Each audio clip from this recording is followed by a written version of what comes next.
അപ്പസ്തോലന്മാരുടെ പ്രവർത്തനങ്ങൾ അദ്ധ്യായം 16.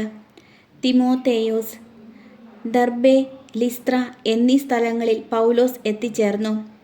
ലിസ്ത്രയിൽ തിമോത്തേയോസ് എന്നു പേരുള്ള ഒരു ശിഷ്യനുണ്ടായിരുന്നു. വിശ്വാസിനിയായ ഒരു യഹൂദ സ്ത്രീയുടെ മകൻ. എന്നാൽ അവൻ്റെ പിതാവ് ഗ്രീക്കുകാരനായിരുന്നു. ലിസ്ത്ര, ഇക്കോണിയം എന്നിവിടങ്ങളിലെ സഹോദരർക്ക് അവനെപ്പറ്റി നല്ല മതിപ്പുണ്ടായിരുന്നു. അവനെ തൻ്റെ കൂടെ കൊണ്ടുപോകാൻ പൗലോസ് തീരുമാനിച്ചു.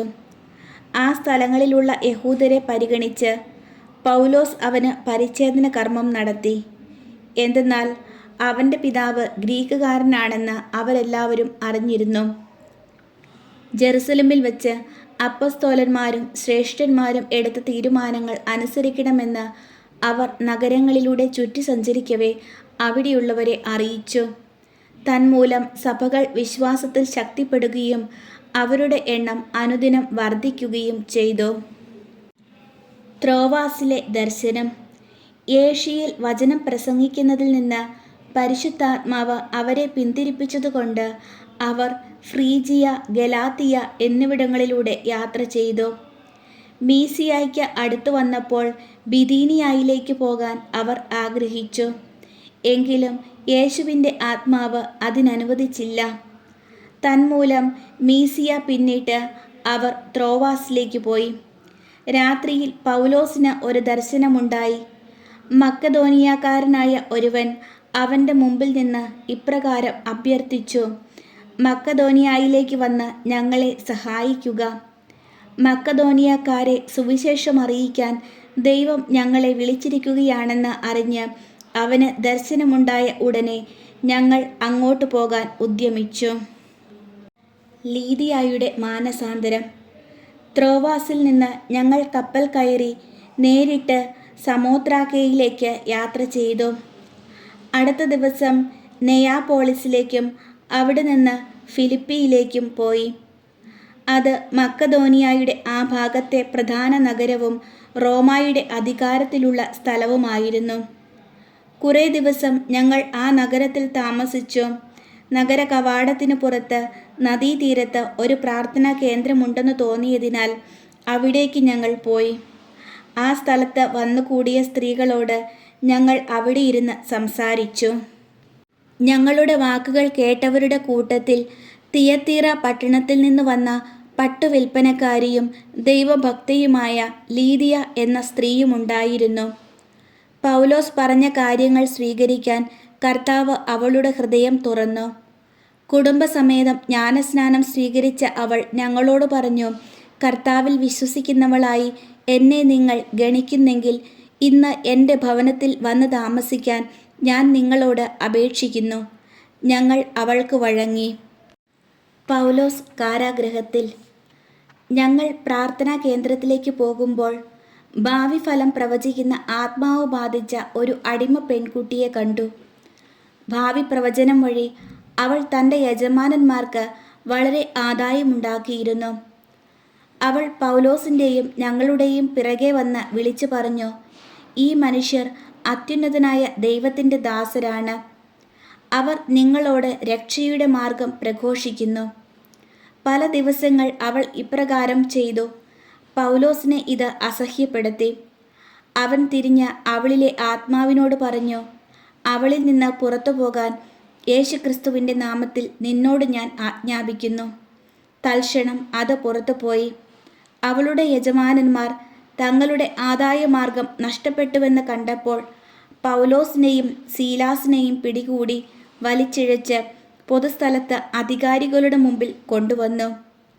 അവർ അവരെ ന്യായാധിപന്മാരുടെ മുമ്പിൽ കൊണ്ടുവന്ന് ഇപ്രകാരം പറഞ്ഞു: യഹൂദരായ ഇവർ നമ്മുടെ നഗരത്തെ അസ്വസ്ഥമാക്കുന്നു. റോമാക്കാരായ നമുക്ക് നിയമപ്രകാരം അംഗീകരിക്കാനോ അനുഷ്ഠിക്കാനോ പാടില്ലാത്ത ആചാരങ്ങളെ കുറിച്ച് ഇവർ പ്രസംഗിച്ച് നടക്കുന്നു. ജനക്കൂട്ടം ഒന്നാകെ അവർക്കെതിരായി ഇളകി. വസ്ത്രങ്ങൾ ഉരിഞ്ഞുമാറ്റി അവരെ പ്രഹരിക്കാൻ ന്യായാധിപന്മാർ കൽപ്പന നൽകി. അവർ അവരെ വളരെയധികം പ്രഹരിച്ചതിന് ശേഷം കാരാഗൃഹത്തിലടച്ചു. അവർക്ക് ശ്രദ്ധാപൂർവം കാവൽ നിൽക്കാൻ പാറാവുകാരന് നിർദ്ദേശവും കൊടുത്തു. അവൻ കൽപ്പന പ്രകാരം അവരെ കാരാഗൃഹത്തിൻ്റെ ഉള്ളറയിലാക്കി കാലുകൾക്ക് ആമം വെച്ചു. തടവറയിലെ അത്ഭുതം. അർദ്ധരാത്രിയോടടുത്ത് പൗലോസും സീലാസും കീർത്തനം പാടി ദൈവത്തെ സ്തുതിക്കുകയായിരുന്നു. തടവുകാർ അത് കേട്ടുകൊണ്ടിരുന്നു. പെട്ടെന്ന് വലിയ ഒരു ഭൂകമ്പമുണ്ടായി. കാരാഗൃഹത്തിൻ്റെ അടിത്തറ കുലുങ്ങി. എല്ലാ വാതിലുകളും തുറക്കപ്പെട്ടു. എല്ലാവരുടെയും ചങ്ങലകൾ അഴിഞ്ഞു വീണു. കാവൽക്കാരൻ ഉണർന്നപ്പോൾ കാരാഗൃഹവാതിലുകൾ തുറന്നു കിടക്കുന്നത് കണ്ടു. തടവുകാരെല്ലാം രക്ഷപ്പെട്ടുവെന്ന് വിചാരിച്ച് അവൻ വാൾ ഊരി ആത്മഹത്യയ്ക്കൊരുങ്ങി. എന്നാൽ പൗലോസ് വിളിച്ചു പറഞ്ഞു, സാഹസം കാണിക്കരുത്, ഞങ്ങളെല്ലാവരും ഇവിടെ തന്നെയുണ്ട്. വിളക്ക് കൊണ്ടുവരാൻ വിളിച്ചു പറഞ്ഞിട്ട് അവൻ അകത്തേക്കോടി. പേടിച്ചു വിറച്ച് അവൻ പൗലോസിൻ്റെയും സീലാസിൻ്റെയും കാൽക്കൽ വീണു. അവരെ പുറത്തേക്ക് കൊണ്ടുവന്ന് അവൻ ചോദിച്ചു, യജമാനന്മാരെ, രക്ഷ പ്രാപിക്കാൻ ഞാൻ എന്തു ചെയ്യണം? അവർ പറഞ്ഞു, കർത്താവായ യേശുവിൽ വിശ്വസിക്കുക, നീയും നിന്റെ കുടുംബവും രക്ഷ പ്രാപിക്കും. അവർ അവനോടും അവൻ്റെ വീട്ടിലുള്ളവരോടും കർത്താവിൻ്റെ വചനം പ്രസംഗിച്ചു. അവൻ ആ രാത്രി തന്നെ അവരെ കൊണ്ടുപോയി അവരുടെ മുറിവുകൾ കഴുകി. അപ്പോൾ തന്നെ അവനും കുടുംബവും ജ്ഞാനസ്നാനം സ്വീകരിക്കുകയും ചെയ്തു. അവരെ വീട്ടിലേക്ക് കൂട്ടിക്കൊണ്ടുവന്ന് അവർക്ക് ഭക്ഷണം വിളമ്പി. ദൈവത്തിൽ വിശ്വസിച്ചതുകൊണ്ട് അവനും കുടുംബാംഗങ്ങളും അത്യന്തം ആനന്ദിച്ചു. പ്രഭാതമായപ്പോൾ ന്യായാധിപന്മാർ ആ മനുഷ്യരെ വിട്ടയക്കുക എന്ന് കൽപ്പിച്ചുകൊണ്ട് ഭടന്മാരെ അയച്ചു. കാവൽക്കാരൻ ഈ വിവരം പൗലോസിനെ അറിയിച്ചു. ന്യായാധിപന്മാർ നിങ്ങളെ വിട്ടയക്കണമെന്ന് കൽപ്പിച്ചുകൊണ്ട് ആളയച്ചിരിക്കുന്നു. അതുകൊണ്ട് ഇപ്പോൾ നിങ്ങൾക്ക് സമാധാനത്തോടെ പോകാം. എന്നാൽ പൗലോസ് അവരോട് പറഞ്ഞു, റോമാ പൗരന്മാരായ ഞങ്ങളെ വിചാരണ ചെയ്ത് കുറ്റം വിധിക്കാതെ പരസ്യമായി പ്രഹരിച്ചതിന് ശേഷം കാരാഗൃഹത്തിലടച്ചു.